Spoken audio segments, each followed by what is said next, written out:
Go? Alright. Alright, I'm going to call the meeting of the inspectors of the Carbon County Jail to order. Please stand for a pledge of allegiance. I pledge allegiance to the flag of the United States of America and to the republic for which it stands, one nation, under God, indivisible, with liberty and justice for all. These meetings are being recorded for the sole purpose of preparing accurate written minutes. Recordings are overwritten following approval of the minutes, eliminating all unofficial records of these proceedings. Are there any guests present? Would the body like to talk to, I know we had requested Carmen Monroe Pike to come here. Do you want to take them now, or should we wait? I mean, there's a few of them there. No. Why don't we bring them in? Why don't you bring them in? Rather than have them sit in the hallway until we get through some of these things.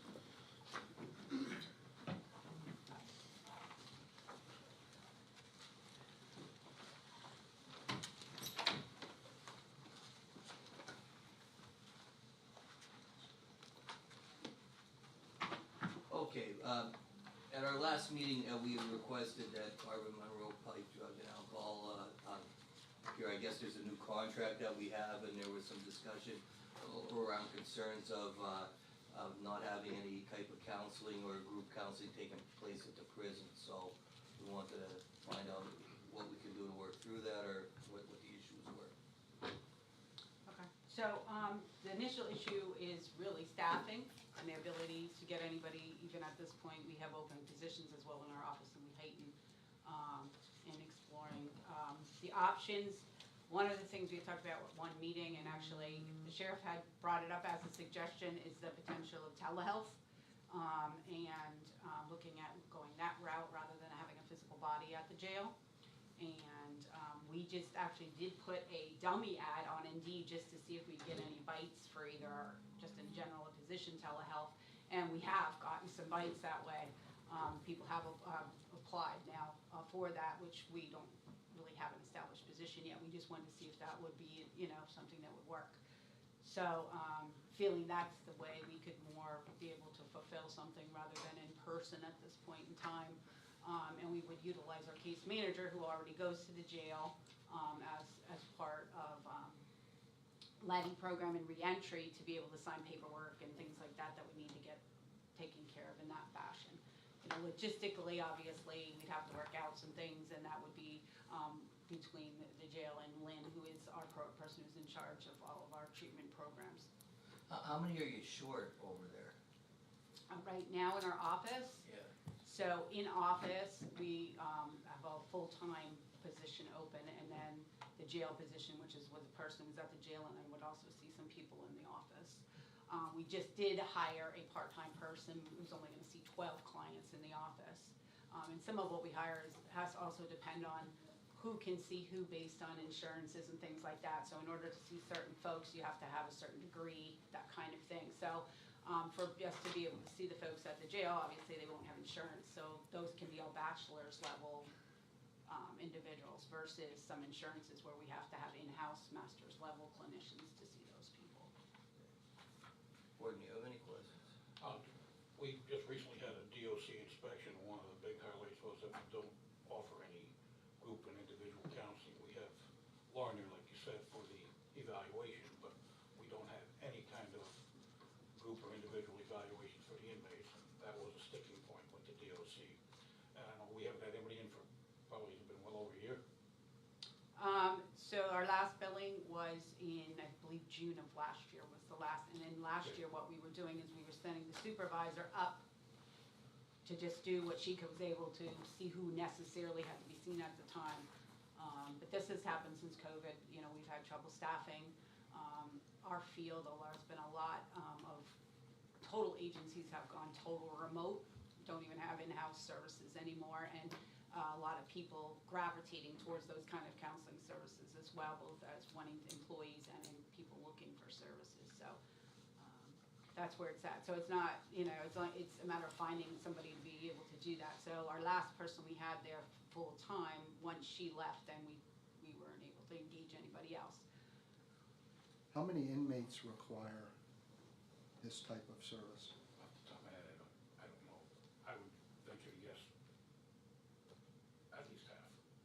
So what I would say is we had somebody as a full-time equivalent in there, and we still have to follow all the regulations of the state, which only allows you to have a 35-to-1 ratio per counselor, so that was all that person could see.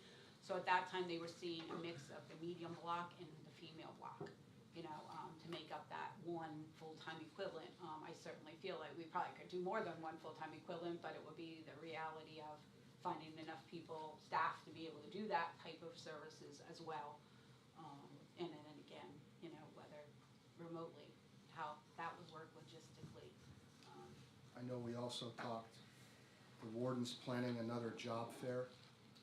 So I'd mentioned to somebody, is it beneficial to advertise the positions that you have available because they are directly related to the prison, to see if you get any recruitment from that process? You would have to make somebody available We certainly would to be do willing the to bring interviews somebody on in. the day of the job fair, but Absolutely. I don't think it would hurt anything to advertise it, because it's already gonna be advertised for COs or the other positions that are there. So that might be a way to do that. And I guess my other question is there any restrictions from the DOC or anything else that would prevent remote counseling sessions? And if we had to do that, like what would that look like? Would it be in a group? Would it be individual? I don't know what the DOC regs are, if that's allowed. We do remote telepsych and stuff like that now, and I know from talking to the warden at Lehigh, I talked to Warden Height a lot of them ago, I think he's having some of the same problems we are. They have done some of that. So, one other thing is, I had asked for permission to talk to Prime Care about medication-assisted treatment in the jail, because we already have that going in Pike County. And again, with those folks, should that proceed, those would be made a priority first for counseling, because part of being on medication-assisted treatment is you have to have counseling at least once a month. So those folks would be, kind of top of the list to get that. And I know Prime Care is working on that, and that's one of their big hangups. They've been waiting for, to get some kind of drug and alcohol counselor to jail as well. I even reached out to Prime Care to see if they provided that type of service, but no. And I will tell you, we are the only provider in the county. At one time, we also contracted with PATH to do drug and alcohol counseling. They since have closed down, so that's been a few years now. So we are it. In Pike County, we are the only provider in Pike County. The other providers have closed, and within the last maybe 5 years, 3 different providers closed. We're not able to continue service. Again, outpatient drug and alcohol is, shall I say, a loser. It's not, you're not making money. It's a matter of doing it to help the folks out that you can. Inpatient facilities open it up to feed their inpatient units kind of thing, but it really doesn't generate revenue that you're making all kind of money. So I've approached different organizations about coming in and being an additional provider in the county, and they've all said like it's not worth their while to do it. So we continue to pursue that as an option, and for the need that's there, but we really don't get any kind of bites that people really want to get into doing the service as well. So Can I ask what other recruitment efforts you're putting into place to get these people hired? Like if they need a certain certification, whoever does that, a college or whatever, are you approaching them, recruiting through those efforts? Because we're at a year. yeah, we have worked with E. Stroudsburg University, because we typically were fed interns through them, and really they haven't given us any clear reason why they see that we're not, that they're not getting people graduating, but they're not applying for the jobs. We used to go through the local newspapers, all that. We weren't getting any bites like that, so we went to utilizing Indeed, which seemed to at least give us folks. And we've had people apply, but either we couldn't even call them for an interview because they didn't meet any of the MATs, because we have to follow the MATs, the minimal standards that state Department of Drug and Alcohol programs goes through for all of our positions, since we fall under them. As UNEAT, we're not just a provider, but we're also the single county authority, so we have certain MATs we have to meet. So we've talked with them at DDAP about that. We've been involved in workforce looking at analyzing what's happening with the workforce. One thing we in our field have been able to do is that there were some loan forgiveness programs of which we did get a couple people. Like you could get loan forgiveness, you have to come sign on, work for so long in order to be eligible for that program. So we did have one person that we did hire that way. Unfortunately, she already is gone due to her doing something in our office that was not meeting our policies. So I think those are the primary kind of things.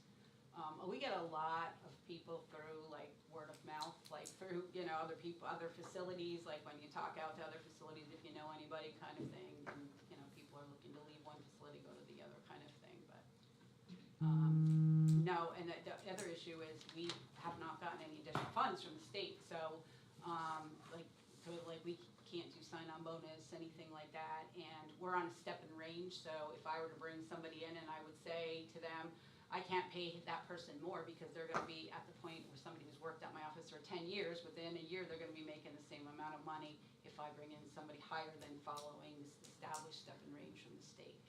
So there isn't really a lot of incentive financially, and pays are not that high to work in human services, and in the past, most people don't get into human service work because they're looking to make a huge amount of money, but unfortunately, there's a lot of businesses out there now where you can go work, say, line for $30 an hour, which, you'd have to work in our office for probably, 15, 20 years to be able to make $30 an hour. Is there an avenue or any interest, Warden, for any of the COs to get certified to provide the service? I'd have to check, I don't know off the top of my head, Sheriff. There was one thing in my conversations with Warden Heidel out of Monroe County. He said that they actually hired a drug and alcohol counselor.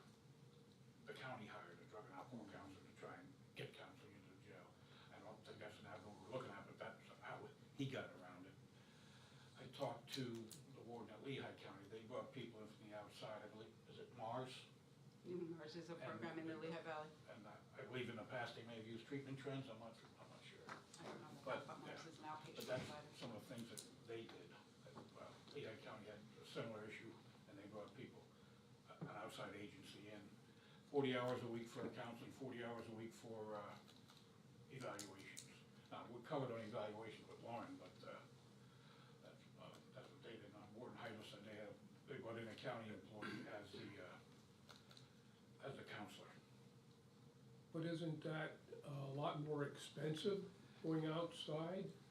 Even if you hire on your own, then how does that affect the grants that they might get through DNA? Yeah, that's one thing I wasn't sure, and that's why I hesitated in even bringing it up.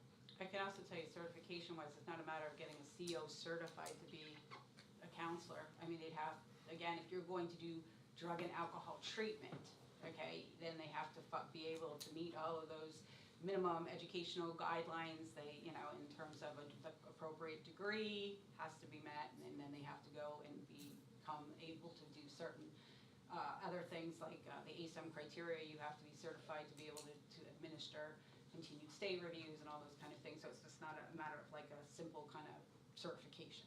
So not that it's impossible, but it would have to look at each individual person and what their educational level is. And it may not work, but I mean, we're at a point where we're over a year without services. I think you gotta be creative and look at every possible avenue that is available, because what we're doing now isn't Right. working. And that's why, I think that's why we approached the commissioners after you at a meeting had suggested like the potential of telehealth, that might be a better option, because really, that's the one thing that we see in our field is that there's whole facilities that are totally virtual, and they're not having a problem staffing, because the way the world has become, people spend a couple years at home doing this work, and it can be done that way. We're actually entering that whole realm right now. We have become, one of our current counselors has become certified in gambling counseling, and that is able to be done virtually. So we can advertise all over the state of Pennsylvania to take people for that. Jamie, so is there any reason you can't modify your existing position and allow it to be remote work, and therefore expanding the potential pool, or giving someone another reason for doing the job who may not be locally based yet can still do it. That's what we put in the proposal, is to be able to do it virtually, to full Oh, telehealth okay. position. But that, again, would be for a 35-to-1, one position is Right. 35-to-1, so. Mhm. And again, that would be a start, but it certainly sounds like they even need more than 35-to-1 eventually, you know? Well, we're at what, probably close to 100 people that need the service, or 75, I would think. I would think. And I also have to, telehealth sounds good, but I don't have a lot of space up there to accommodate this. I mean, we have a small room where you guys usually work, and Prime Care took the room that you worked in the past when they came in back in last May. That's on my list. So there's not a whole lot of space available up there to jail, to do some of this stuff either. And what I will tell you about that is one of the reasons in Monroe County, which we are the single county authority up there, but we don't have a counseling, we don't even have a pool of people to be able to service that. Yeah. Because we don't have staff up there. But, one of the things they're doing with their Attorney General dollars is currently they're looking into a modular unit specifically for that. They can't even really entertain doing a lot of more services because they Yeah. don't have anywhere to put anybody Yeah. to do the services. So, that's what they're taking their first chunk of money and looking at doing in Monroe, is putting something in that those services could go into a modular at their jail. Jamie, could you get your job announcement over to our HR, and we can see about posting it on our site also to give it a little bit additional boost? I mean, we can also push it under Indeed, but under the county, Yeah, you know, just get a absolutely. little bit more exposure maybe, yeah. Yeah, now, what we've gotten so far, we've had to weed out some of these people, because when you put a virtual position out, I have people applying from California, Florida, North Carolina, of which we're still asking one time a week to like be able to come into the office to have supervision and, you know. So, you know, that we have to figure out a way to filter that down a little bit, because Well, I'm assuming you're using the free version of Indeed, therefore, Absolutely, then as a you're not nonprofit. getting the filters, you're, right, yeah. Couldn't you do the supervision virtually like they would do their classes? potentially in the long haul, yeah. But at some point, I think that, you know, we want to bring the person in. So, I mean, again, we're meeting tomorrow as a staff to kind of overall look at our concept of how much virtual, we do none now, but how much virtual we feel that's part of maybe solving some of our transportation issues in general, is, you know, being all the time offering that. If someone can't come, okay, let's get on Teams. You can, you know, if you can do that, we can have the sessions, so that we're not canceling sessions, because, you know, again, sessions is revenue, and finding every way to make every piece of that so that you can stay rolling is in the world we're in now.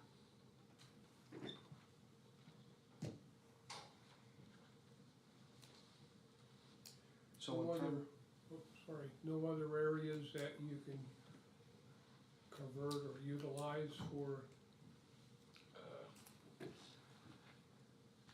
We only have two multi-purpose rooms, two attorney visitation rooms. The multi-purpose rooms get used quite heavily, even the attorney rooms get used quite heavily for things other than attorney now. If it was for one-on-one counseling, of course they could use the attorney room, but I was thinking about when you did the group counseling, that sometimes would be tough. We'd have to probably modify our schedule. We've got a lot of Bible study, domestic violence, parenting classes, stuff like that coming in, and the schedule's pretty full.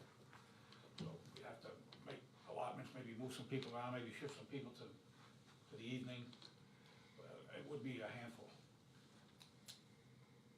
How about, can I ask, how would it be for virtual? Is there, you know, logistically, how would I think? Yeah, and I don't know, maybe the judge can weigh on it. Sometimes it's difficult to get people to the polycoms and stuff because of what else is going on in the jail. It's not always convenient. Would I need an officer with them, and that would take another officer away from what they're normally doing? So it would create a little bit of a hardship for us. How about, is daytime versus evening different? That? Yeah, I mean, the daytime, we have a lot of things going on, like I said, with the So different evenings classes. might actually be better. Evenings might be better, yeah. You're dealing with, See, I see evenings being a time where someone might be more attractive to take that position, you know, particularly somebody looking for a second job, you know, a mother who might, you know, now have like child to take care of during the day, but now her husband's home and could do it, you know, that's, so I mean, I think that, you know, we service people now in our office up till 8 o'clock at night, and it's our most highly utilized time is from 4 to 8 in terms of people wanting their appointments. To be honest, that would probably work better for us if it was an evening. There are more openings, more available rooms in the evening than there are during the day. How long of a time would it be for the session? Is it an hour session? It's 50 An hour? minutes. 50 minutes?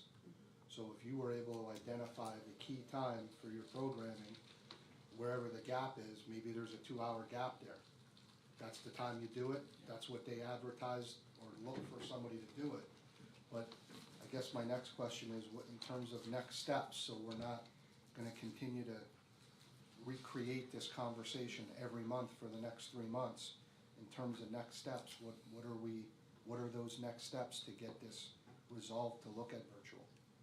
So I guess my next steps that I would need to know, there was an agreement that we could then, when we had met with the commissioners last, they said, don't go out trying to hire somebody yet, let's get the agreement, send an agreement in and get that approved. So once I know that that's gonna be approved, then we can, again, give the ad to you guys, look at what we just got on Indeed in the last week now, since we put this ad in, for virtual, and bring those folks in to see what times they could typically work, schedule-wise, establish that schedule of what we're looking at, I think is really key to me, is like if we're looking at evenings, knowing that, so that I don't wanna bring somebody in, they say, yeah, I'll take a virtual job, but they were thinking this Monday through Friday, 9 to 5 versus, I really been looking probably at, almost every night, Monday through Thursday then,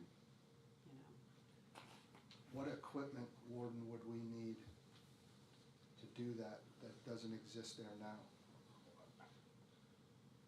Probably would you do that via laptop? Yes. We need at least one laptop then. So that you could have the laptop be projected potentially to a larger screen that's. Oh, this for all group or the this for individual? Well, I mean, individual, obviously the laptop or the Yeah, tablets or that would whatever, fine, but yeah. if you're doing a group session with up to 35 people in it, or whatever your number is, you gotta assign a CO, and they gotta all be, you're not gonna go buy 35 laptops. It would have to be based on classification, because we don't mix maximum Right. security inmates, So security medium or inmates, all minimum women. security inmates, so it would have to be more than one session.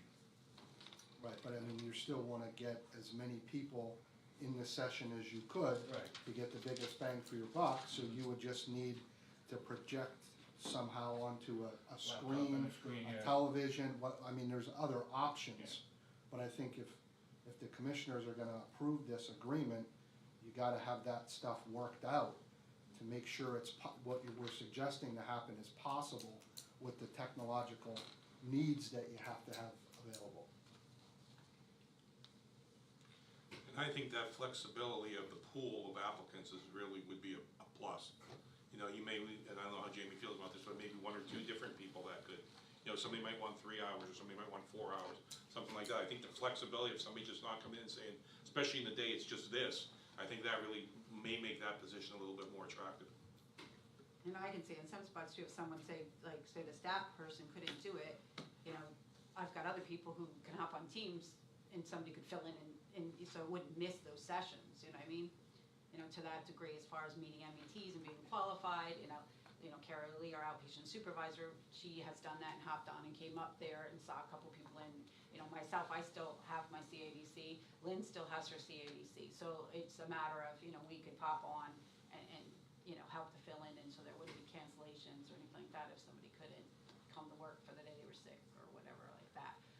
But it's really sending out, the Teams just goes out, just like your Zoom link or whatever, it would be your appointment, you get the link, that's how we did it through COVID, and then they just sign on to the link and we go from there. And I mean, I think in the beginning, it'll be a little squirrely till people get used to using it, but once they get used to using it.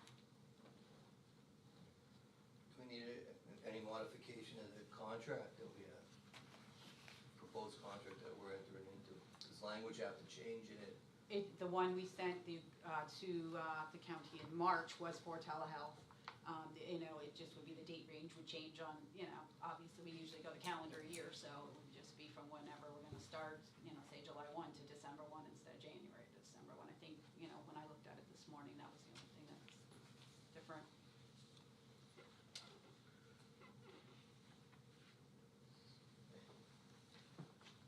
So the first thing is, I guess the commissioners have to approve the contract, and then we have to set the parameters so that you're able to advertise properly.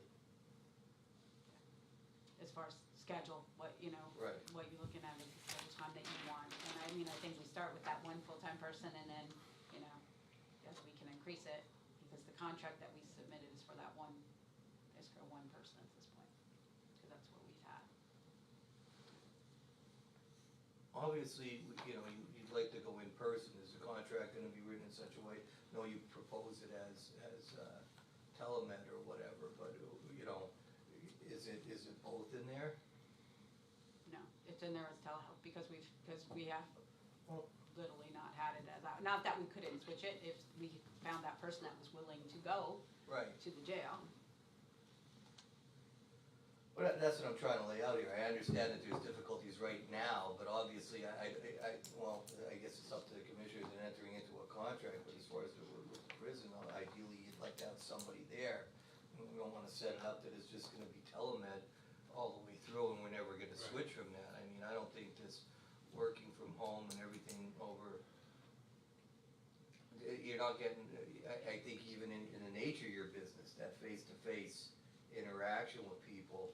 I don't disagree, I struggle with this, like, as far as, like, I think human services about human contact and being in the same room with people, but that is not when you go out and talk to people in the world what's happening. So, example, yesterday I talked to the director of MHDS and she was talking about someone in Luzerne County trying to seek services and they couldn't find an in-person provider. Every provider that they went to was only doing pure. And at one point Mars, as you mentioned Mars, they were still fully virtual, the last that I knew. They weren't having anybody in person. So some agencies have now, I unfortunately won't be doing that, I can tell you that. Number one, I'm in a 15-year lease, so I have a building that, I've gotta pay for, so, I'm not gonna be sitting in there by myself, so that won't be happening with us, but I can tell you, like, we went to all of our staff when that last person that was at the jail left, that was there full time, and we went to all of our existing staff and offered it up, and basically we're told, I'll quit before I go, I don't wanna go to the jail. So I don't know if it's a combination of just people not wanting to work in that environment. I do believe it takes a special person who likes to work in. Lauren, our case manager, she loves it. Like, she loves that environment. She's great. But not everybody does, so, when I can't get somebody to work in the office, I don't really expect I'll get somebody to go to the jail. A Not lot that of we're not these gonna be- people that apply, were they actually in the jail at all? Have they ever seen our jail? If you have applications coming in. They wouldn't have seen your jail, no. How would they see And your jail? that's We're what I'm- hoping they haven't seen. No, but I'm inside just the saying, jail. like, when you go back to the job fair, look at how many people you got, because I think everybody thinks you're going to the prison, you're going to Graterford. And I think when the job fair is gonna help out a little bit, that people are gonna see this. Yeah. I think that's probably the most important thing, like, to get connected with this job fair. And what did you get that time? Was it 9 people? 8 people they got, cause they came there and saw our jail. They think they seen it, what is that prison movie on TV? They think that's what they're going into. Shawshank. Yeah, no, the new one, that's a series. And I think they all think it's like that there's 5 different kind of gangs in there and stuff, and I think people shy away from that. And when they get there, they can see that it is not a prison like they see on TV. And I think that's what shies people away a lot. So I think job fair is important, and I'm not, if we'd have to go to telemedicine, I'm fine with that, but I'm not crazy over it. I think the people do need interaction, The other piece that we really looked at in our past folks that were at the jail, our counselors, is that we also don't believe that we need to be doing counseling with some of these people like for 6 months while they're sitting at the jail. That we better target people that are closer, and I know in the county jail, you don't always know when they're getting out. I get that whole piece, but try to target people closer to getting out, because what was happening when we look back on all these cases is that they were being seen in the beginning, they were working on treatment, but then all they wanted to do was start complaining about the jail to the counselor. Over and over, every session, just the CO, the this, the that, the food, the this. And then by the time they were ready to get out, our whole goal was so that they would have seamless service, so that they would continue to see that same person then in our office, and transition out. But then none of them were engaging when they got out because they felt they were already in treatment long enough while they were at the jail. So then at their most highest risk time, when they're first getting out and adjusting, they weren't engaged in service any longer. So, you know, looking at starting them not right the day they get in, if they're gonna have a pretty long time, but when it's getting closer to them, talking about that, coming back home and what it means to transition back, you know, and deal again with being out in high-risk places and around people that use and all that kind of stuff would be more effective. So, But I think- And what about the ones that are coming in day one? Like, I mean, I know we had like this, what was it, a recidivism officer or whatever, is that no longer a position, or whatever happened to that?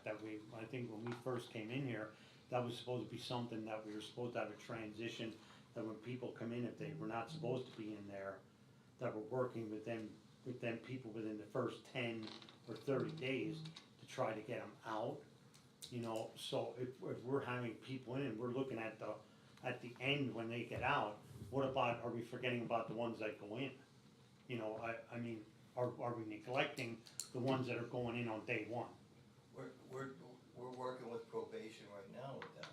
And I So see we're it not- does, because the numbers are not there anymore. Right, but no, Before but there we- was 260, now we're at 130, No, so. but even before this, when our numbers Yeah. were down, Yeah. probation is doing a full write-up on anybody that's newly entered into the prison, so that when they come to the preliminary hearing, we have a full report as part of their bail report as to what their needs and things are, and recommendations are placed in there for their release. So we get to see that when we set the bail conditions on who should come out and who shouldn't come out.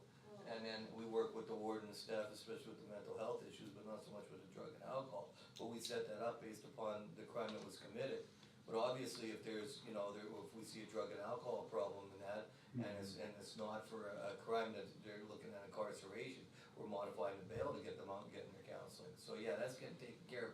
You don't have a per se officer that's doing it, but, you know, our system is between the DA's office and the sheriff's and public defender. and the other piece is you have Lauren, the case manager, who's there, so when there are folks that are coming in that, at a higher intensity, that are seeking inpatient services, you know, she will then do the assessment and do all the process to get them hooked up and go to rehab, you know, as soon as they are able to get out and go there as well for the higher level of care. So these folks would be people who wouldn't be needing those higher levels of treatment based on what's called the ACE. And like I said, something must be working, because when we first came on board here, there was 268 prisoners, and now we have 130, so It's a something's Well, working it's a there. you can't just put on one thing, it's a combination Yeah, of everything, including the court system and moving through the cases a little bit better than Yeah, I think so. what we had before. And then even with those evaluations, you're talking early on, we do, and we work with the public defender on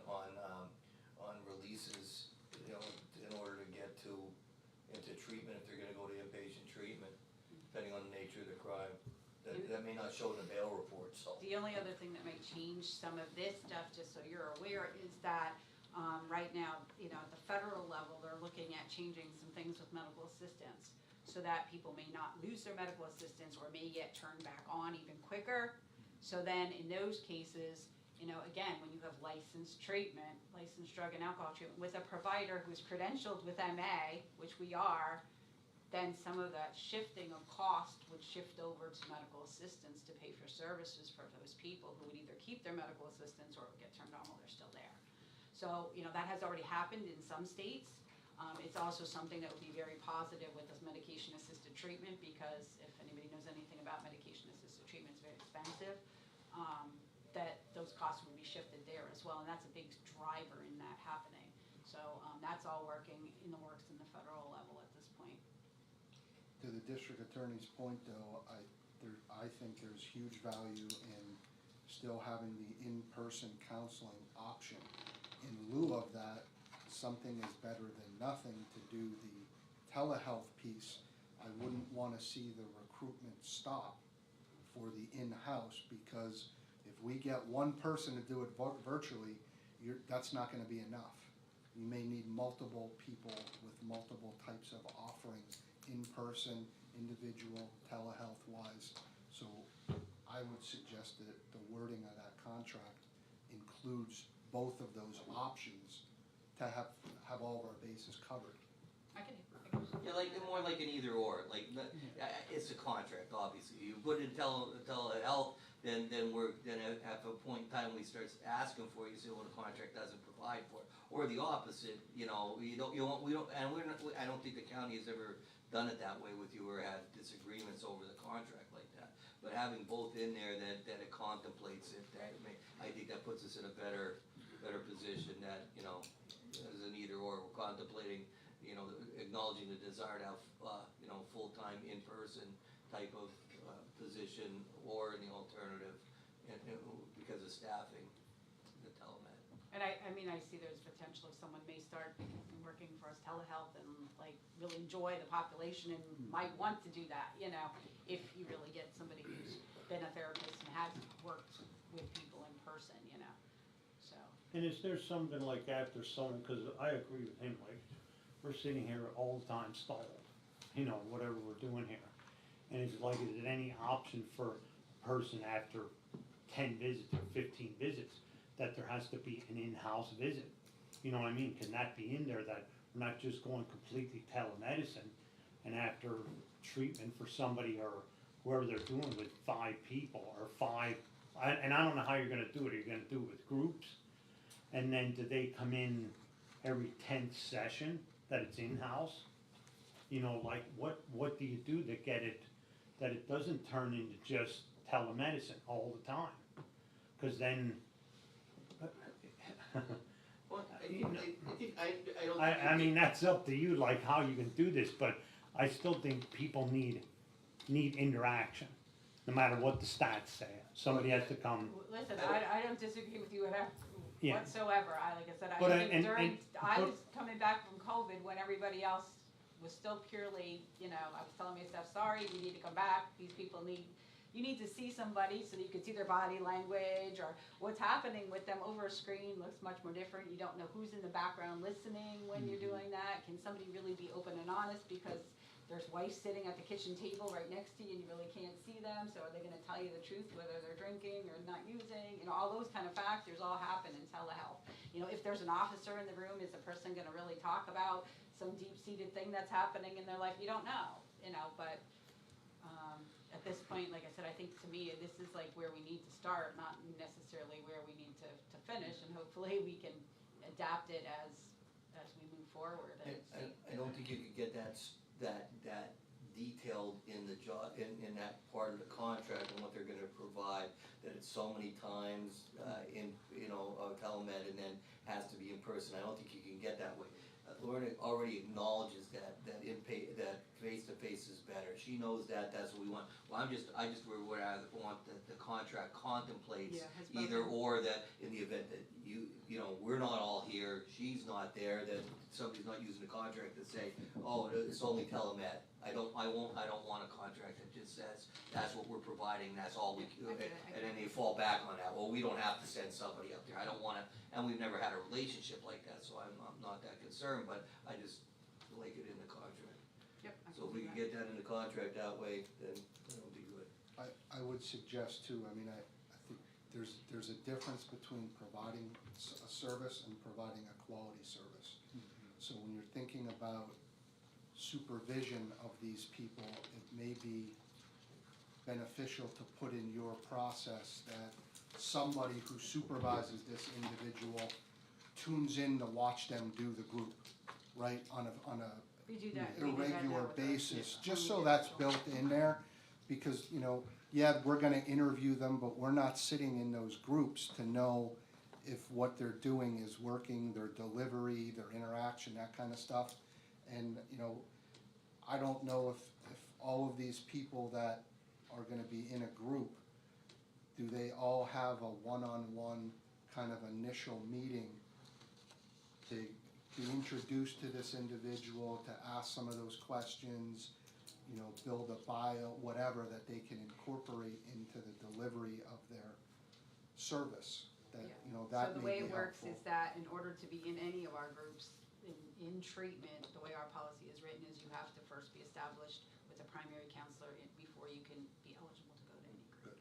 Okay. Can I just say one thing, based on 37 years of being on the inside? I think inmates are more apt to go to a group than they are to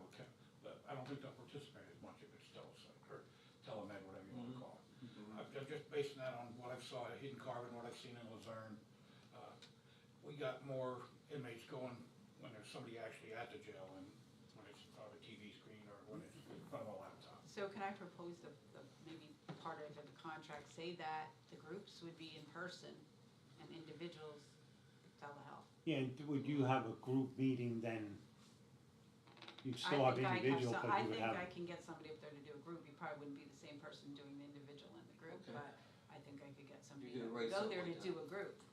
And you have to understand, the regulation for group is 10, no more than 10 in a group. We actually have a waiver to do 12, so we can do up to 12 people in a group, but no more than that, so just For so you CCBH. understand. That's CCBH, Pardon me? for CCBH. Well, for really our license, our DDAP license, so. Which would only be one block at a time anyway in a group. But you had mentioned like 35 computers and different, it wouldn't be like that per group. Safety reasons for our staff too, Yeah, you cover the amount Yeah. that you can, but I wouldn't wanna see you write a contract that says we will all the time do it this way for groups and this way for individual. I think you option have to have the both, right. flexibility to Right. do either or both, because something is better than nothing. Right, but I think I could probably get somebody there to do a group in person, which I think would make more, I think, when you're on, even for meetings, you don't participate the same way you do if you're in a room, you don't. But if you're in a therapy group and there's 10 squares up there, they're not interacting the same way they would if John says something and Susie's sitting right here and she's like, John, you're full of, you know what, it's not gonna, it doesn't happen that way on Zoom. So, I would try to get somebody, that's a commitment that I'll really try to do that and get somebody up there, at least do the group. And I think the district attorney and I can work with you, warden, and the deputy warden in our prison work group on talking about the equipment, the timeframe, Yeah. areas that kind of stuff. Maybe we can put that and add it to our agenda, so if there's roadblocks that come up, we can figure out how to remove them. So can I ask, it would be a time frame that you could get me something of what you would like the schedule to be for those individuals, for the individual sessions? Obviously, if I was doing a group, I'd be sending somebody up during a day to do a group in person, but, what time frames you think would work the best for me to put in and add? And is this gonna be open to full-time and part-time, so you have the option to, cause you were telling maybe people wanna work after hours, not that we're just held, and to me, I think we should advertise for 2 positions and hopefully we get 1, or maybe 2 part-time, you know what I mean, to get something rolling. We had just You know, recently keep put the in a op- part-time and we got a hit for a part-time, we just hired a part-time in our office for a Yeah. part-time person. In fact, somebody who used to be at the jail, Lita Thompson, is coming to work part-time for me in the office, doing some individual sessions for people. I'll defer to you, warden, what you think the timeframes, we can sit down and talk about it if we need to. Yeah, You know your programming, and what your needs are. yeah, like I said, I don't remember the schedule exactly off the top of my head, I have to look at our schedule, see what we've opened. You're talking, if I heard you correctly, groups in the afternoon and the individuals? Yeah, during the daytime hours, we would be anywhere from our Yeah. 9 to 5 per people, And I think just thinking off the top of my head, that sounds doable. If we could do the groups in the afternoon and the individual stuff at night, whether that be with your telecounseling or in-person counseling. Part of that equipment discussion now becomes the critical piece for those tablets. And having the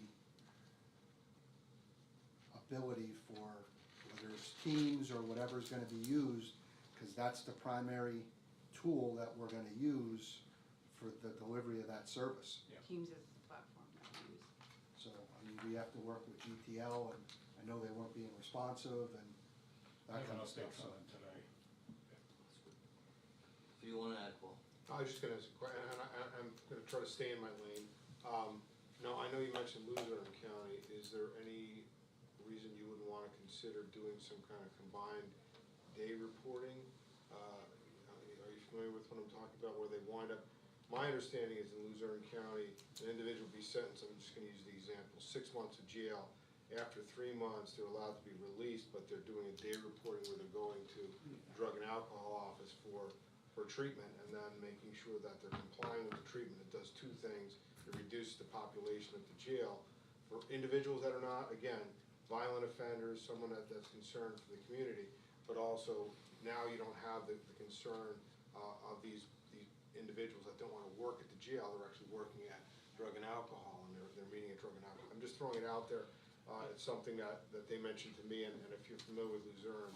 A little bit, I know they do have a day reporting center, but I think they work that with their probation and parole department, if I'm not mistaken. That's actually the GEO program. Right. So Wayne, you were with me years ago, we went and visited that, I don't know, there's some other, I don't think anybody else from the county, you along on that trip? So it's basically a whole center where they come and they have, job, like stuff where they go on computers and learn and look for jobs, and they have their counseling there, everything happens in one kind of thing, so. And they go there every day, and urines and everything are done there on site. Well, we don't have a center to do that. Transportation is a barrier. Captive audience, I mean, if they don't show up, I guess they get violated, but. So the way, and again, you're right, I think it's much more advanced than I think that you could do here, because it is GEO. But what I was suggesting is possibly doing something where you could have a sentence that's imposed that again allows them to do, they're out of jail at a certain, they're given the ability as part of the sentence to be released on this program where they're doing the day reporting, a regular reporting daily to drug and alcohol, and maybe it's not also involving employment, but that could be something down the line. I'm just throwing it out there just because when I saw the information on it, it seemed like a good program that kind of focused on a reentry as well, but it's just extra information. Again, it's called GEO, you can look at it yourselves. But the only other thing I was gonna say is to echo what my clients would relay. They definitely would I'm sure, be much better at in-person counseling than the telehealth. Obviously, something is better than nothing, but the in-person would be better, so. And the day reporting is okay, but you're understaffed. Hmm? The day reporting would be Well, okay, day but reporting, you, I do have probably everything in our, in-house that you would have a day reporting, because I have a full case management unit too. oh, you have people that could do I that. have people who do those other focuses as well, so that's the department that Lauren that's at the jails in, Okay. and I have in-house people, I have somebody who goes to drug court that does case management, you know, so I do have those folks that handle those other things as well, so. That requires a whole new evaluation of a whole new program, that's more, Yeah. it has to be in a sentencing order, you have to be with the sheriff in order to provide transportation for it. There's in and out stuff that, you know, we eliminated drugs in the prison when we were in COVID, because nobody was going out on work release and nobody was going on weekend sentences.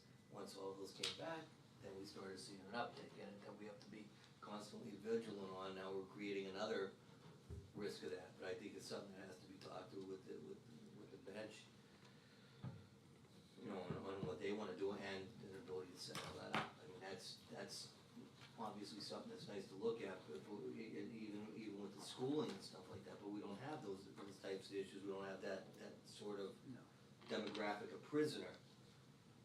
I just throw it out there as down the line to consider as a morphed version. Okay. Does anybody else have any questions? So you guys are working on a contract, Yep, I have he's everything. and the warden's gonna give you some little He's gonna give me a parameters there for schedule time. so that I can put a more specific ad Okay. that would encompass that. And then So we're able to the do ones it I from already our end. have, I'm gonna maybe bring those folks in just to get their interest. And what, job like, if you have a group session, do you need a monitor or anything for that? I mean, What do you like mean, when you're coming, are you presenting on a screen to the group, or are you just talking to them? No, we're talking. There's no slides or nothing that you have to use for We're that? not showing movies, we're not doing any kind of stuff like that, we're therapy, group therapy, so it's just talking. And when you revise it, you'll send the job description to post for the county website, and we can also get it to HR to put for the job fair. And do we have a date for that job fair? I think the warden was looking. I'll get you a date, we're gonna pick a weekend in July, it'll be a Saturday in July. I think we're shooting for the last weekend in July, but I'll let you know for sure.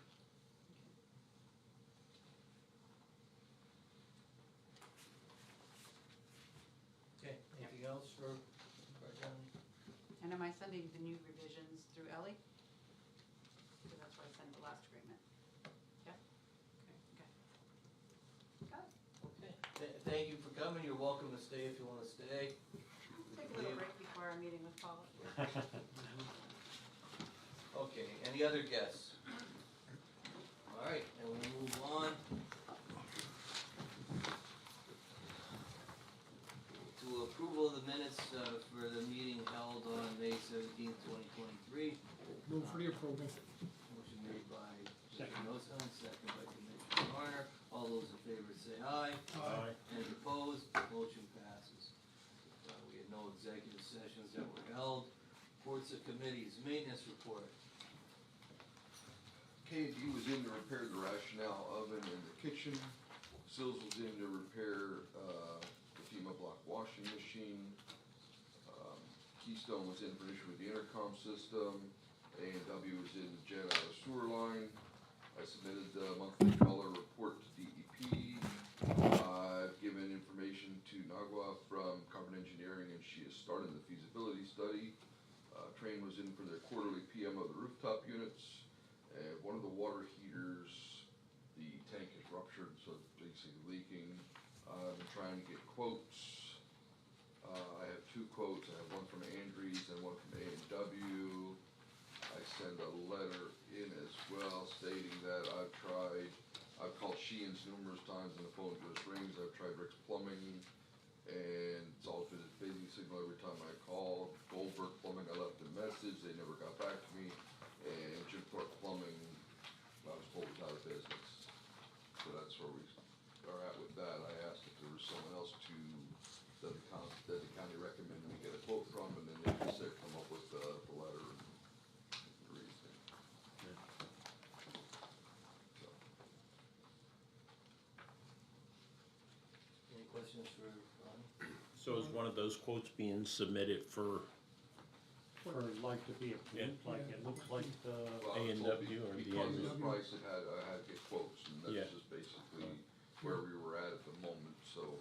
so we just need to get it on the agenda for, yeah, Yeah. if that's the one, send it down and. Unless anybody has any objection to that being the one that's sent No, to the I'll make a motion to recommend to the commissioners for the, motion for the made. agreement to Recommend A&W. that one. Yeah. Second by Commissioner Lukasevich, all those in favor say aye. Aye. Any opposed? That motion carries. Anything else for Rodney? Alright, work release report. Good afternoon, everyone. Submitted is the monthly work release report. There were a total of 6 individuals on the program, with 4 being currently working. Also submitted are the employers and monthly revenues. And if there are any questions on those, certainly I could answer those. And additionally, there was some interest in the community work program. If that's something that the board would like to entertain restarting, certainly you could let me know, and I'll make sure we have inmates available for the program. And it would follow the same guidelines that we had in the past, it'd be nonviolent inmates, court approved for work release. So those individuals don't have employment, they'd be eligible for that program. And that was provided to the municipalities. We need to take official action on that. And that's not offered right now, right, Frank? Correct, it's been on hiatus probably for a few years. Judge, would that change anything in your sentencing order to require that? I don't think so. And they don't need to be supervised then, or do they? There was correctional officer supervision, the Okay. sheriff's department was in touch with the wardens, so if there would be additional supervision, that'd be great as well. In the past, transportation, that would have to be worked out as well. And municipalities, we've had Palmer and Nescahoning Borough, the Heighton Borough, Kidder Township, a lot of the municipalities were taking part in that program. So, we can work out the details, whatever need to be done, we can get that program up and running, if it's something that we want to pursue. Should we let, I don't think we need an official motion on that, let's let, our work release director check into all that, get the better details, work with the sheriff's department and with the warden, and make sure everybody's all on board and give a recommendation on how it's gonna work, and then subject to our approval at that point. to Matt about it, didn't you? I did, I spoke with, Mass Adult Probation, and of course, one of the details was, well, do we pay the inmates? We could pay them an hourly rate, daily rate. We could give them time off their jail sentence, good time, which becomes a mathematical, you need a slide rule to figure this out. Or, of course, adding, those hours towards their community service, which adult probation was on board with that. That would be a very helpful solution to those that can't get community service hours. They did 10 hours community service, that would come off their requirement, hopefully avoid some of our offenders coming back to jail. So if they have 100 hours, 10-hour days, they can knock out 100 hours of community service, which is probably a little bit on the high end. But to get some of this community service done, yeah, that could be very valuable. I think just put a plan together, I guess, see Yeah. how many would fit into the program. Yep. And I think just go from there. Sounds good. This is similar to the program we ran years ago when I was a warden, it's just now with the sheriff getting involved, but I think all the parameters are basically the same, aren't they, Frank? Yeah, yeah, basically, all I need is for the prison board to say, Frank, go ahead, get it going, and we'll get it going. And of course, the supervision, whether it's sheriff, deputies, correctional officers, or both. Alright, so we'll look forward to that, I guess, at the next meeting, that way we wanna do it? Okay. We'll put that, it just shows up as unfinished business at our next meeting, or old business. Alright, plan of action committee. Plan of Action Committee met on the 31st of May, and here's the following updates. Tablet use and policy. At the time of the meeting, we were waiting to hear from GTL. Warren, you indicated that they did get in touch? Yeah, I spoke to Jim Bradley from Via Path or GTL. He needed some information from me about our housing units, current population capacity. I passed that all along to him. Just one note in here, he mentioned to me, I will make sure all the free stuff is included, the request, the grievances, the books, the educational law library, religious content, PREA, all the kind of stuff we were looking for to be included on the tablet are gonna be included. So I tried to get a hold of him yesterday, he didn't get back to me to see if he had a more recent update, but that's where we stand right now with the tablets. So when we met, the question came up, did the board actually approve the use of these tablets or not? That was unclear. No, There's no vote. So, No. before they move forward, that decision has to be made. well, I think we have to have more information, I think we had questions with some of the other stuff yet, I mean, there's a lot that has to be answered, I think, before we enter into a contract. I mean, that's my opinion of it, I think there's good points of it, but what are we getting into? You know, we're talking about this telemedicine, is it going there, is it gonna help that? You know, I think there's a lot of unanswered questions, and I think it's just from the public that you hear, and I might be able to see it, but the public's gonna say, are they good ideas? Is it good?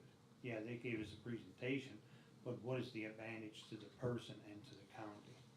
That's what I said, I mean, we have a lot of salespeople come in here and try to sell us stuff.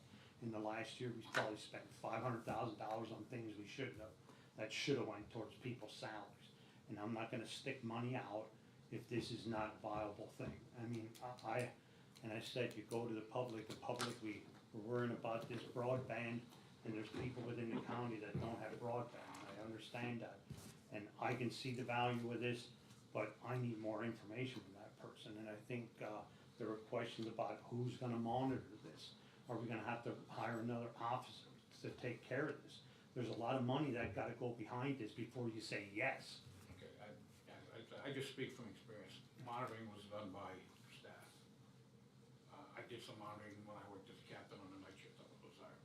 Monitoring, for me, is probably gonna be the toughest thing, because having people to do it. But it stops visitation in the jail, it stops people, you know.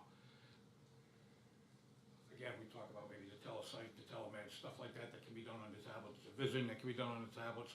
Maybe Mr. Levy in his office can call on the tablet and speak to an inmate. So it would stop a lot of movement. It might stop some unnecessary movement that the sheriff has to take inmates out for as well. So there's a lot of positives to this. And I speak because I've seen it work in action. I know it does work.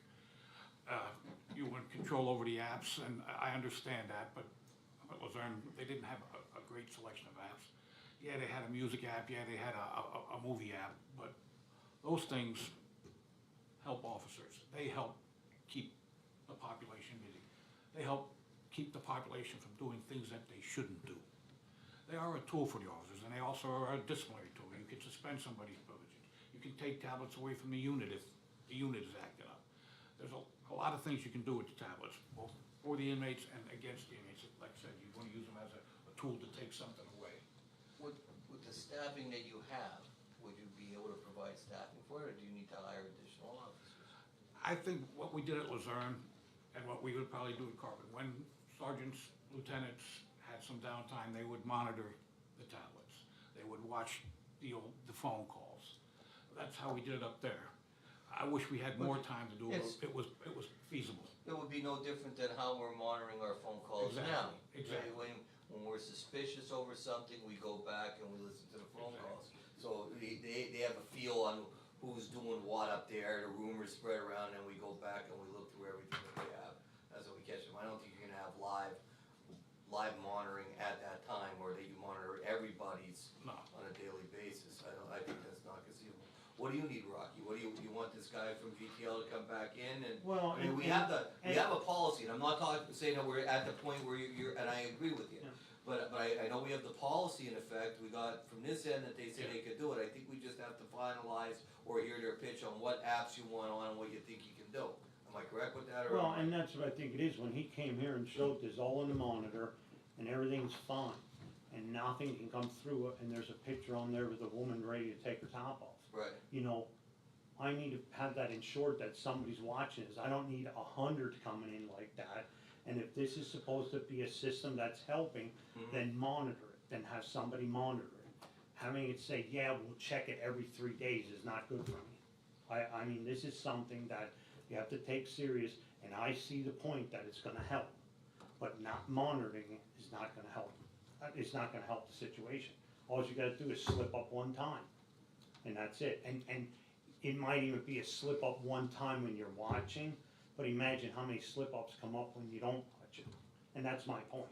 And I said, I see the value of it, I see the education part of it, it's gonna help people, it's gonna maybe help with recidivism, and maybe with drug abuse or whatever, but it has to be, for me, it has to be monitored. You know, that, and how do you do that? I'm not a tablet expert, but I don't think any jail monitors the 16 hours or 12 hours, 15 hours that the tablets are in use.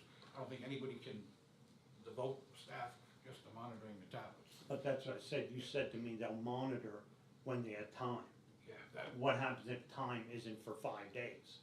I know that could be That's could be a my issue, possibility. that's my issue with the thing. If somebody was monitored, I wouldn't have no problem with it right now. It's just, what do we do with this? Is there gonna be a position that's added that's gonna be monitoring this periodically? I mean, not every 3 days, somebody has to do it every day if you're doing it at 5 to 7 o'clock at night, or what are you doing? Or what are your times gonna be? There's no schedule on how you're gonna monitor this. They could come in here and it might be today and nobody will look at it till next Sunday. I don't think you should set a time. Well, You that, don't want a set time, it should be random to begin with. no, but it shouldn't, it should be on a periodic Well, period, that's what not I'm every saying, 2 you can't weeks. set a time. When you can, when we don't have it in the policy, but you can set up, I think your biggest concern is what you saw on there with the visitations. Well, and it's some things maybe that I didn't see, that maybe somebody monitoring it every, and I'm not saying every day like Wayne said, yeah, you don't wanna make a pattern, but you should check it once in a while, not every 4 days. No, I understand what you're You know. saying, but I think there's some medium in between having one guy there with every tablet that we have, watching all these screens like Big Brother, waiting for somebody and then grabbing it. You're not gonna have that. More often than not, to get what happened is just like our phone calls. You get it gets around the prison, somebody did something, just like that girl that exposed herself. That gets around. My girlfriend did this. It gets to somebody else, it gets to a guard. Next thing you know, we go back, we catch it. You don't catch it in live time, but you end up catching it. But if they have there are people on there, or we could limit the time periods for when the visitations are taking place and pay more attuned to that, cause that's where the discussions come up over things that they want to do on the outside, over those things, and we could make sure that those are monitored a lot more closely than the music or the TV apps that aren't gonna really create much of an issue, or the counseling times or whatever that is. So it's just, we when we set the times for the visitation that you have over that you're gonna need to have somebody monitoring. And what I can do, because night shift is slow compared to day shift and middle shift, can have our night shift sergeants do some of the monitoring. And go back Yeah. for that day. Yeah. Alright, so what do you need, you want that guy to come back in, or what do we need to move forward? I think I just need to see a plan, what we're doing here. I mean, I Okay. think he gave us but what kind of a plan is the warden gonna put together, or the staff, or everybody here, to try to make it work? I don't think there's no reason why it can't work. It's just, I don't need something thrown in here and then it sits there for 3 weeks and nobody does anything with it.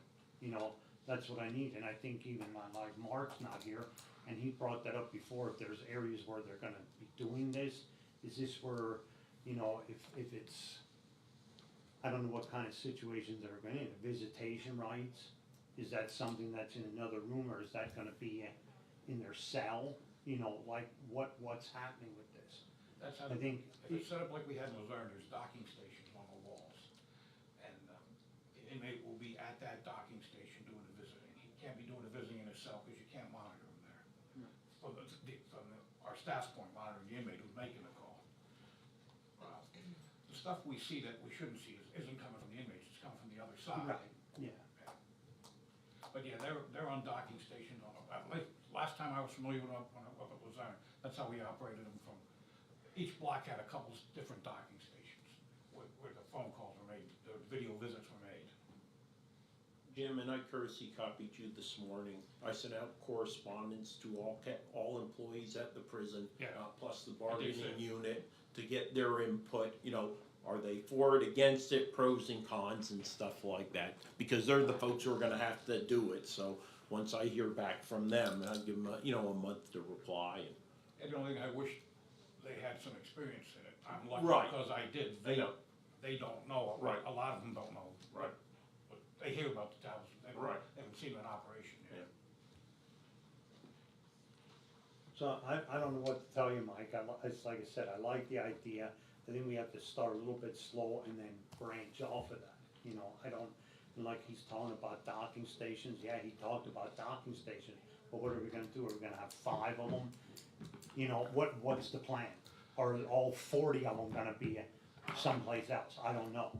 When he emailed me, And that's all I need. I need that, and I said, I see the value of it, where it can help.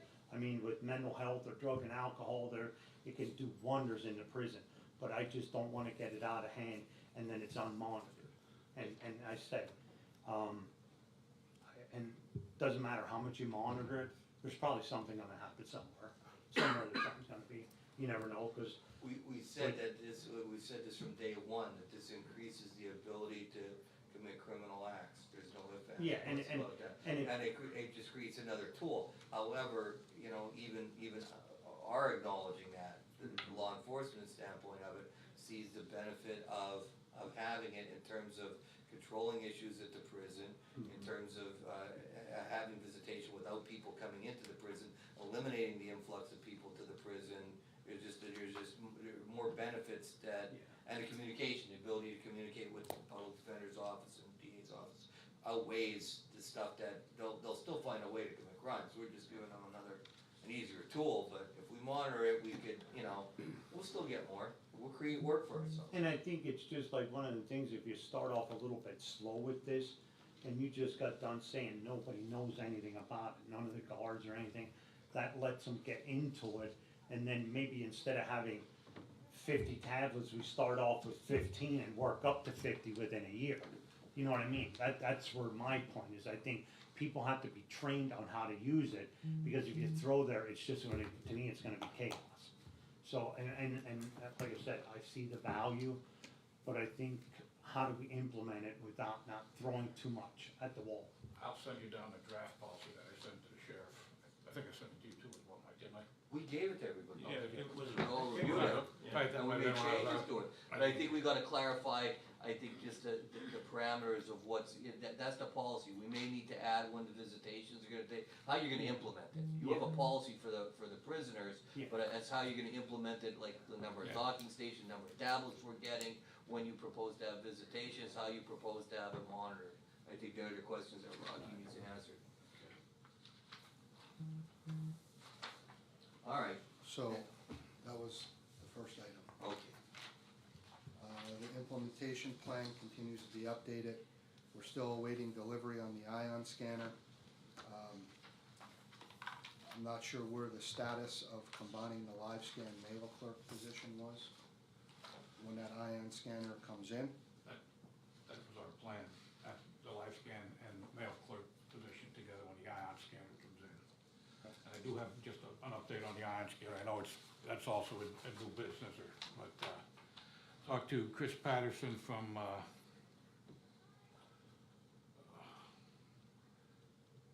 Chris Patterson Access Control System. We had a delivery date of tomorrow for the ion scanner. Of course, there was a bump in the road. I asked for the update. What he told me was that the ion scanner was delayed. He didn't know why the delay was, but it wouldn't be delivered tomorrow. I reached out to him yesterday as well, but I didn't get anything back from him. Trying to find his exact answer here. But yeah, he just, maybe I didn't bring that email with me. Yeah. He just said the last week, it's gonna take some more time. He didn't understand why the delay was. I'm sorry, I don't have that email with me, but yeah. I don't know why it was delayed. Tried to find out, didn't tell me.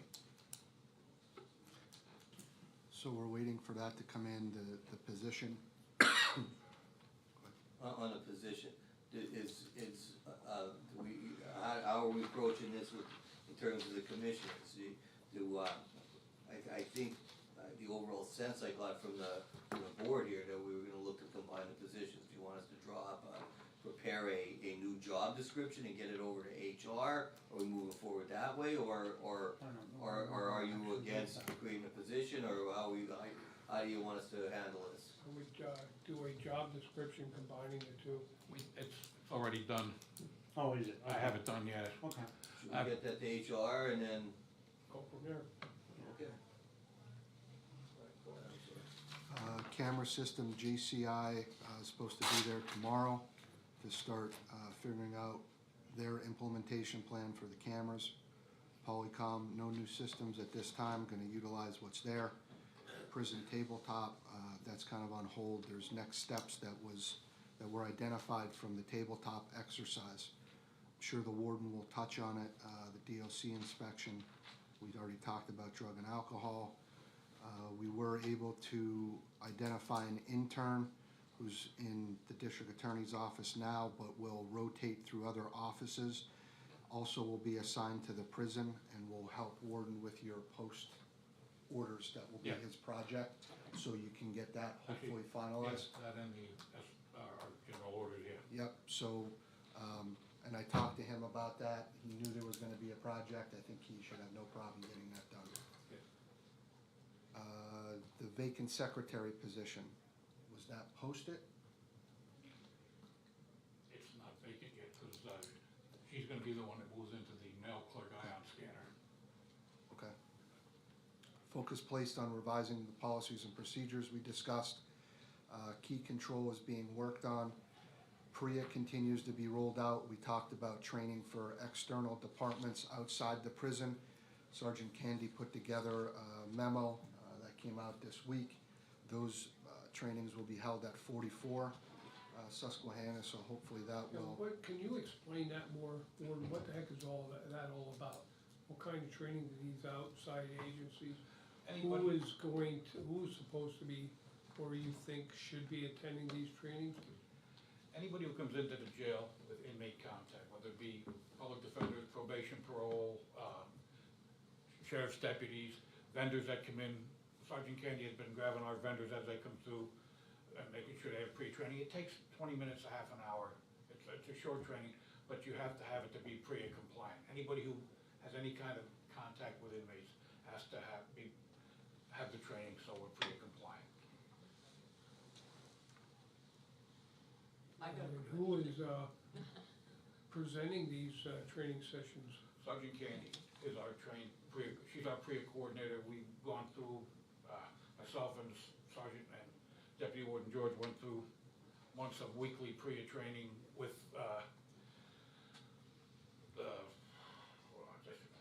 drawing a blank here. But we did our PREA training online. Drawing a blank on who we had it with, but Sergeant Candy is the coordinator. Like I said, she does all of our in-house training. She's done some training with your staff already, hasn't she, Sheriff? Yeah. My staff And as your well. staff, yeah. But it's all necessary for anybody who has any kind of type of contact with inmates. What was it, Ellie? Well, why did our office receive a notice for training? I don't know, it's Yeah, I for think- anybody with inmate contact. I don't know why she sent you one. Where do you go up there and eat? Why, we don't understand I why haven't we actually received been up one, in and it, I I'm don't just think I ate concerned. any meals I yet, don't know so why I she haven't sent it, been I'll out. talk to her. I know I I'm just got it, I'm concerned thinking that like, I she's guess I sent should it be to going through the program too. purchasing office, the treasurer's office. No, she did not. You know, She sent anybody with inmate contact, and maybe she did that because prison board used to meet at the jail. okay, That's the only explanation I can give you. Okay, okay. yeah. And one of these times we should meet at the jail and have some food, see what it tastes like. So do we, Warden, I think we discussed you coming up with a list of departments that needed to attend the training, communicating with them so they knew they had to send their people to those sessions so that, Yeah. so that everybody could be compliant. Yeah, and I just found out, I think it was late last week, that a training seminar has to be sent to HR as well, so we did inform everybody that that has to be filled out as well.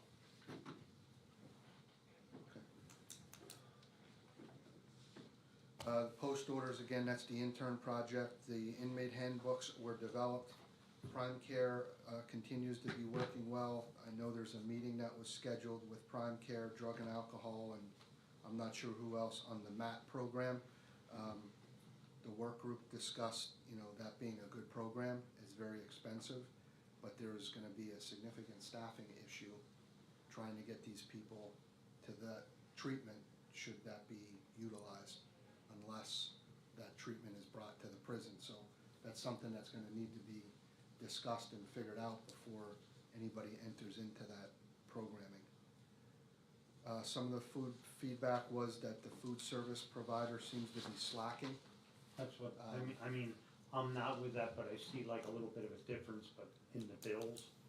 And I don't know what's going on there, so I said, that's one of our suggestions, maybe we should, Come for a meeting, yeah. yeah, that's what we Yeah, discussed. I think that's, I've seen that. Okay, the Aramark, the bosses were in today to review the kitchen as well. And it usually goes good for 6 months to a year, and then they start pulling And stuff. that seems to So be now what's it's happening time now. to, yeah. Live scan training is ongoing. That was put out to all the chiefs in Tuesday's meeting to contact the prison to get the officers trained if they need to do that. Report writing was still on the to-do list. Job fair scheduled for July at some point. Continues to be a need for the guard shack. That's still on that list. I was informed this week that cones were stolen in that area up at the top of the road there. And they've noticed some additional people coming in and parking in that area, which was resolved, and now apparently it's another issue. Commissioner Nostan suggested putting up posts with a chain on, right? To keep them out. To keep them out, Catch the so barriers. we're gonna look at that. Anybody have an update on the pump issue before it comes up again? Haven't heard anything. So when I talked to Rodney, he was waiting to get authorization to have somebody provide an opinion, a second opinion, and review the overall system. He had identified somebody that was willing to do that, and I think the board needed to give approval for that to occur. And who you having come in? I had, Mark Bonner, he's with Van Cleef Engineering, they're the, engineers that do the water authority for Bowmanstown. And he came up one day and he spent like an hour with me, and he said, you know, there were different things that he would check in, like he would call, like, if they would do it, they would get a hold of the company, they could find the specs on the motors, because like when he was up there, how the motors seem to like short cycle just because they only come on when there's a demand, and he says most motors don't come on for 15, 20 seconds shut off, and then go back and forth, and that's what a lot of these are doing. I mean, currently, the 3 pumps seem to be working good at the moment. He did reach back out to me, that his company would be willing to come in and do like a do not exceed for say 2,500, and they could go in further. We need a written proposal, Yeah. to act on, yeah. You know, it sounds more like it's not the pump then, it sounds, like a control unit that's causing it to come, you know. Well, they only come on when there's a demand. Yeah. So if there's understand. no, like when there's no demand for the water, you know, like if you come up, you can watch and you'll see like what the water pressure is, and when the water pressure starts to drop, a pump will come on. But sometimes if there's not a lot of demand, that pump comes on, meets the water pressure, and then shuts off. So you, like I said, there's times when a pump might run for a minute straight, there's other times when a pump runs for, 15, 20 seconds. It's short cycling then Right. and causing a problem. Because it's, because it meets the demand. Where he said like the last, one of the places that they did, they have like a third pump that circulates. So that way these pumps never run such short times, but that's a design issue to me, that's, Well, and that's what I think it came back to. I think we didn't get what we were expecting. I think we got a cheaper version. You can have them submit a proposal so it can get approved. the guy I talked to, Mark, is currently on vacation, but I will get a hold of him as soon as he's back and get something. And one more note, I did find the 2 cones that were missing. They were up there, somebody just took a cone and set on top of the other cones. I messaged Mark and told him that yesterday too, because I stopped on my way back from the safety meeting and said, wait a minute, and so we do have the cones. Good news, no cone thieves. Yeah. The next thing that came up was the need for the pole building and a plan to get that trailer removed before it significantly injures somebody, which I think came up during the DOC inspection, Warden, about Yeah. that trailer. They did, but they just asked us to secure the trailer, which we did right away. Yeah, there's locks on all the doors. But they didn't wanna walk in. They were afraid to walk in. Nobody should be walking in them. So in terms of the pole building and that being removed, that probably also needs to be a board action. Put it in the budget and get a request and put it in the budget, estimate how big and cost. Warden, you got that on your list? I did meet with Rodney about the tree removal, so we have a plan. He's gonna start taking care of that, and we already talked about the inmate community service project with Mr. Schubeck. That was it for the plan of action committee. Any questions for the sheriff on the plan of action committee? All right, we'll move on to the warden's report.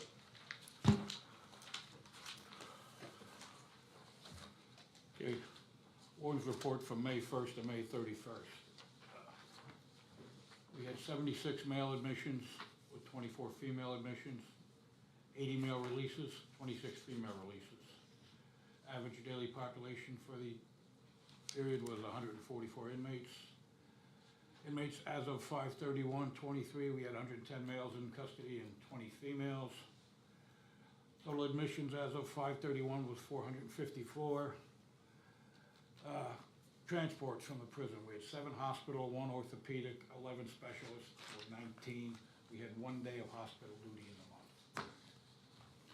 That concludes the report. Mark, I got I'm quorum for the action committee meeting, in like 2 minutes, Okay. but they won't be there's something, just send it to me, No, we still have a quorum here, okay. or they won't have a meeting. Sorry. Thanks, Roy. See you later. Alright, do we need does anybody have any questions for Ward? And we have a motion to accept the warden's report. Motion. Motion made by Dan, is there a second? I'll second it, all those in favor say aye. Any opposed? Motion carries. Executive session, do we need to go in executive session? I think the warden clarified, he sent us an email on a personnel matter. And I don't think there was a recommendation made to this board on any, and that we have to take action on, so I don't think we need to meet an executive session on it. I think that we're trusting the warden to do what he feels is necessary under these circumstances, that's what I got out of it. Is everybody in agreement with that? We don't need to go in executive session for that. Is there anything else we need to go in executive session for? I mean, nothing, then we won't go into executive session. Is there any, personnel report? Everybody's got a copy of it. Yeah, I usually don't read that one. Oh, I don't.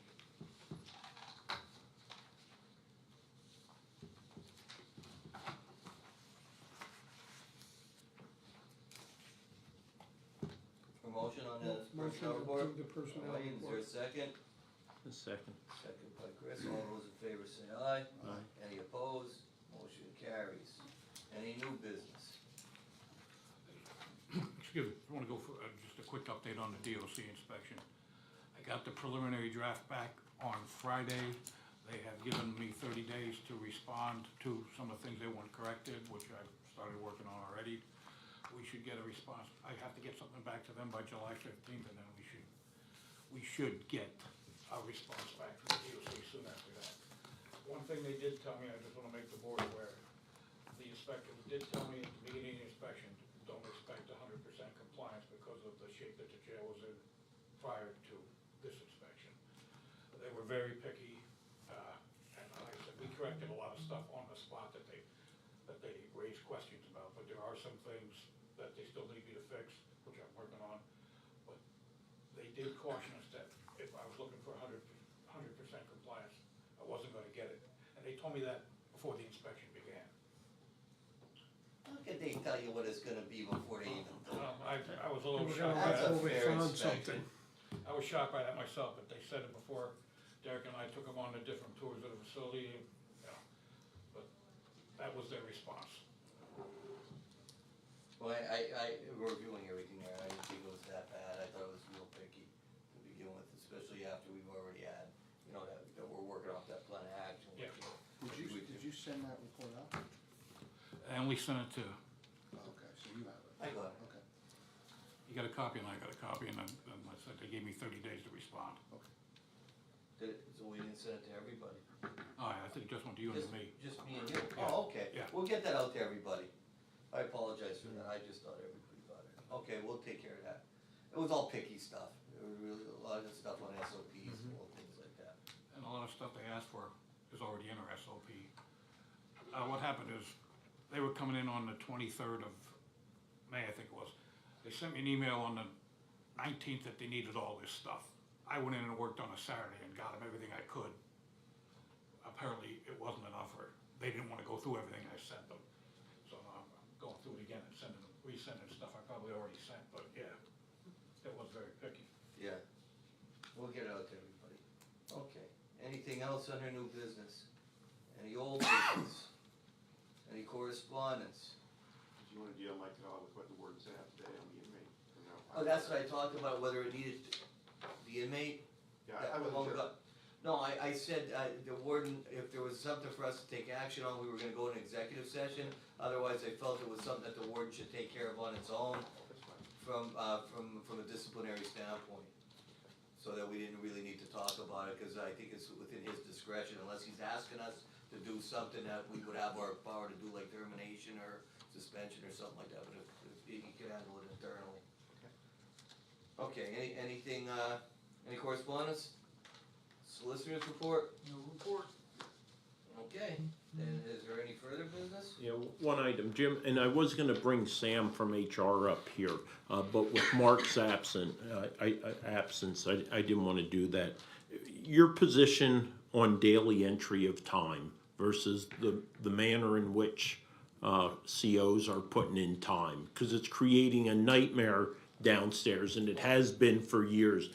Payroll, Yes. yeah, it ties up 2 guys every other Monday. Okay, so when we get Mark back in here, let's have a discussion, because I keep hearing the proposal is to go to daily entry of time. And it's creating problems for you guys, for HR, and, all right. At my first stint as a warden, I did our payroll all the time. And it was nice to come in every day and update it every day, and then I'd come in on Sunday or early Monday morning and I'd finish payroll. It didn't take 2 people 16 hours to do payroll. It took me, because I could do daily entry, it took me a couple hours to finish it up on Sunday. The hardest part back then was chasing down timesheets. Right. But I would update it every day, so that I'd come in on Monday, I'd have to do Saturday and Sunday, and that was it. Yeah. It isn't the endeavor that it is now. Okay. I heard there was some look at maybe the chrono system as well. We used that up at Luzerne, Yeah. it was efficient. Well, we keep talking about it, but we don't do anything about it is the problem. And so we probably really need to take it, we have some leadership changes that have taken place that could probably facilitate it. All right. That's all. But you were right, that it is a headache. Okay. Anything else, for the order? With that, we'll adjourn. Thank you.